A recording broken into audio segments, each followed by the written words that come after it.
Good morning, Acadiana. It is 5:30. It is a Tuesday morning here on GMA. Thanks for joining us. It is Election Day. We are live here at the Martin Luther King Center off of Cora Street in Lafayette. Early voting numbers here in Acadiana were really through the roof. We're going to have those numbers a little bit later on for you in GMA. But, Dave, this morning people are already lining up here. They can start voting at 6 o'clock, so that's in about 30 minutes. But we were seeing people starting to line up at 5 o'clock when we got here this morning. So definitely everyone is exercising their right to vote. It is a big day out there, too, and I'm assuming everybody else bundled up a little bit. It's a little chilly out there this morning.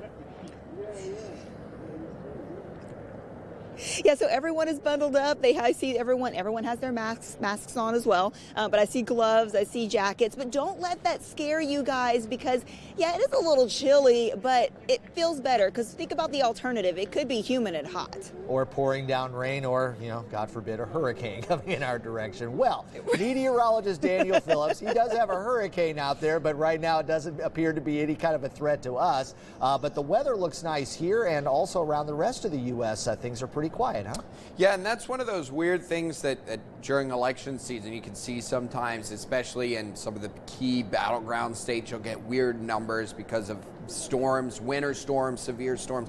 Nothing like that going on here today. The lower 48 is all looking quiet, very quiet here in Louisiana. We don't have a whole lot going on at all. As Katie mentioned, though, as you could probably gather from that shot there, it is chilly out. So if you're going to be lining up early this morning, be prepared to bundle up a little bit. But it does warm up nicely. By the time we get to the afternoon, you're looking at those temperatures getting into the low 70s, 72 to 73 degrees out there for the afternoon.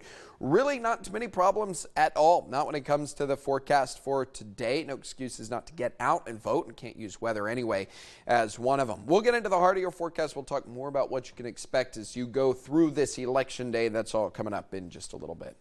Thanks, Daniel. Here's a live look at the White House this morning, where the status of who will be the next leader of our country remains in limbo. This as millions of Americans are hitting the polls to make their voices heard over the future of the presidency. President Donald Trump and presidential candidate Joe Biden took to Pennsylvania. One final campaign push in key battleground states. It was all hands on deck, with surrogates stopping in multiple states. Former President Barack Obama hitting the trail on behalf of his former vice president in Georgia and Florida, and First Lady Melania Trump giving her final solo campaign speech in North Carolina. After 4 years of failure and division, we have the power to change America. After all, you deserve a president with proven results, not a career politician with empty words and broken promises. One of the biggest questions coming out of the election, will we actually know a winner by tonight? Well, every state has different rules when it comes to counting ballots. And with the surge of mail-in voting this year, it's likely the presidential race could be too close to call with tonight's tally. Many battleground states allow mail-in ballots to arrive after Election Day. In Pennsylvania, where President Trump and Joe Biden have been fighting for votes, ballots can arrive until November the 6th, and that's when the plan states to finish counting. In North Carolina and Ohio, mail-in ballots have until next Thursday and Friday to arrive. With your complete forecast, here's KATC meteorologist Daniel Phillips. No major issues out there today, none at all. Not all the way through the morning, not through the lunchtime, not in the late afternoon either. Your job site forecast is looking pretty good. That brought to you by Ardco. 72 for the high today. Winds out of the northeast at 5 to 10 miles an hour. Humidity remains on the low side. Lows tonight going to be dropping down to around 46.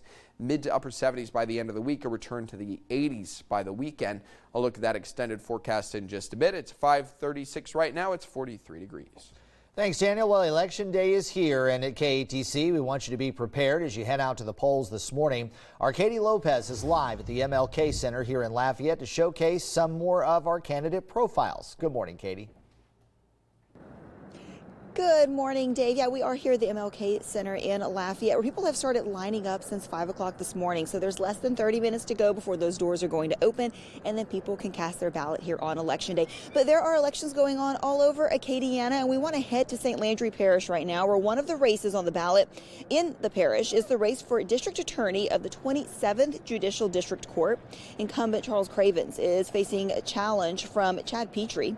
Armand Boyd sat down with both candidates to discuss their visions for the parish, and here's what they had to say. One of the main reasons that I'm running is to prove to people that they can still elect a public official who'll do what they say they'll do, who'll keep their campaign promises, not just on the campaign trail, but will keep those promises once they're in office.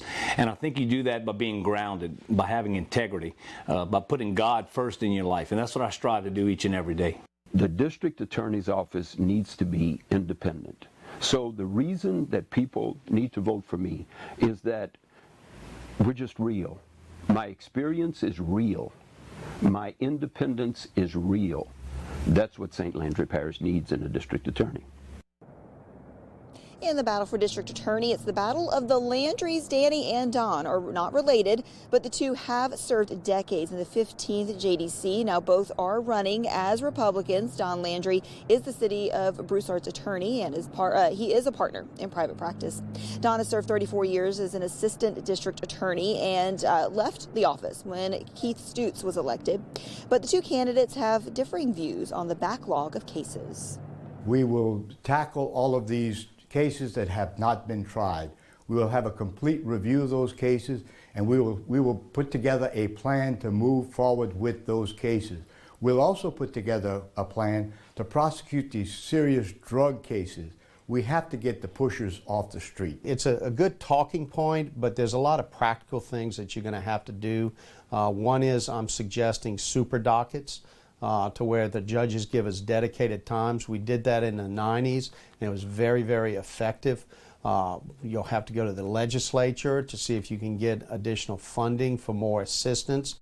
And Dave, in just a little bit, we are going to be talking sports betting and what a yes vote could mean, what a no vote can mean for your parish. That is coming up in just a little bit. But remember, guys, the polls are going to be opening in just a little bit at 6 o'clock.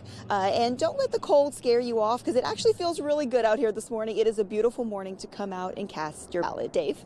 All right, thanks, Katie Lopez, live here in Lafayette. Those polls again open at 6 and close at 8. Anyone in line at 8 p.m. will be allowed to vote. Voters should bring an ID with them, and voters without an ID will be required to fill out an affidavit before voting. For a full list of polling locations, election reminders, candidate profiles, plus live results, keep an eye at katc.com/elections.